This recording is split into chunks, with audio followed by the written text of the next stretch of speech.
In this lesson, we'll talk about some of the display options in ZBrush.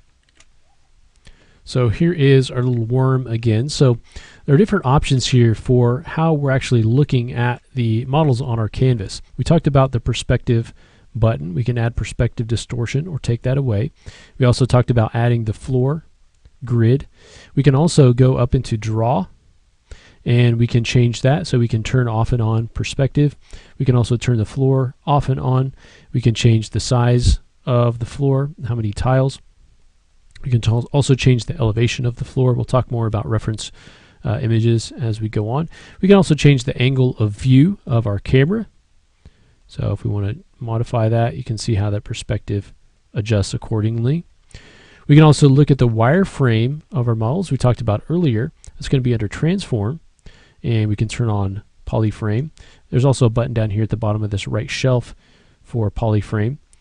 And the polygroups, if you see different polygons that are different colors, those are going to be your polygroups. And we'll talk about polygroups in more depth later on, but they're going to be really key in creating our meshes here in ZBrush. It's just basically kind of a selection mask of different polygons.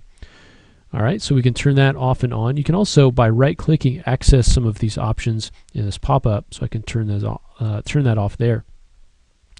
Now, this contains multiple objects, right? So we've got, just like the demo soldier, we've got a mesh here, we've got the eyes, and all these separate pieces. We haven't really talked about putting together separate pieces yet.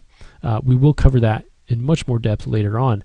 The key is, if you have multiple pieces like this, you can make some of them transparent. So if I've got this main body selected and I choose transparent, that will make everything else transparent. So sometimes you have a lot of detail going on, a lot of pieces in, and you really want to kind of clean it up visually so that you can see what you're doing. You can turn on transparency, then you still get kind of a reference of what's going on.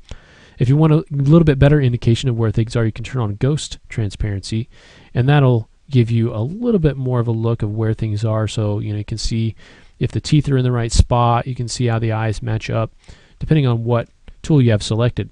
The one I have selected is the body, so everything else is transparent. So you can access that at the bottom of this shelf as well, or under transform, and you can turn off your transparency or ghost transparency here, and also your polyframe.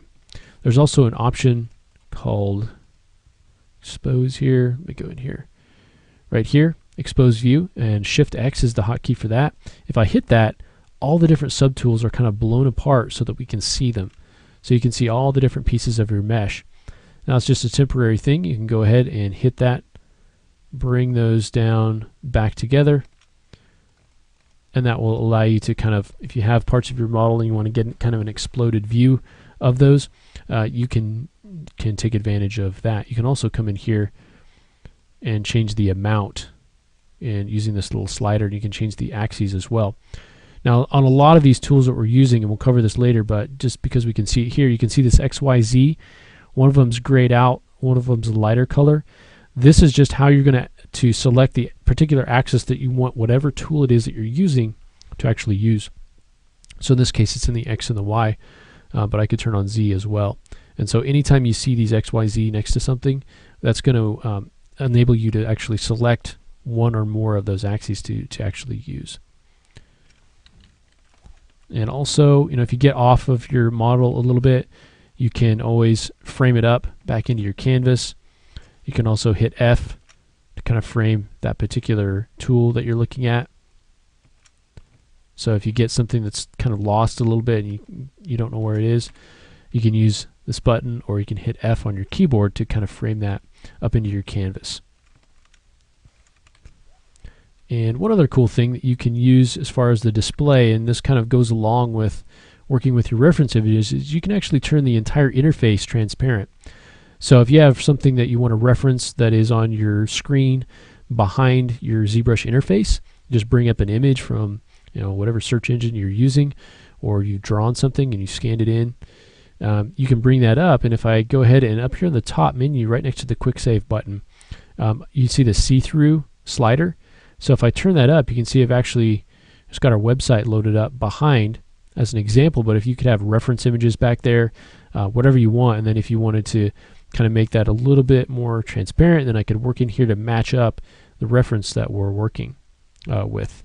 So that's kind of cool. You can make the entire interface transparent if you want to. Okay, so that's a look at some of the things you can do to modify how you're viewing your models here in ZBrush. Again, some of those things are located under Draw, the Draw palette, and also Transform palette, and many of those options are also available here on your right-hand shelf. They're able to activate, or to use rather.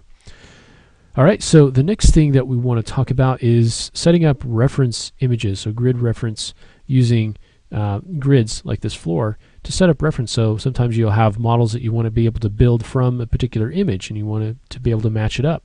So how can we start to add those images? So go ahead and do that next.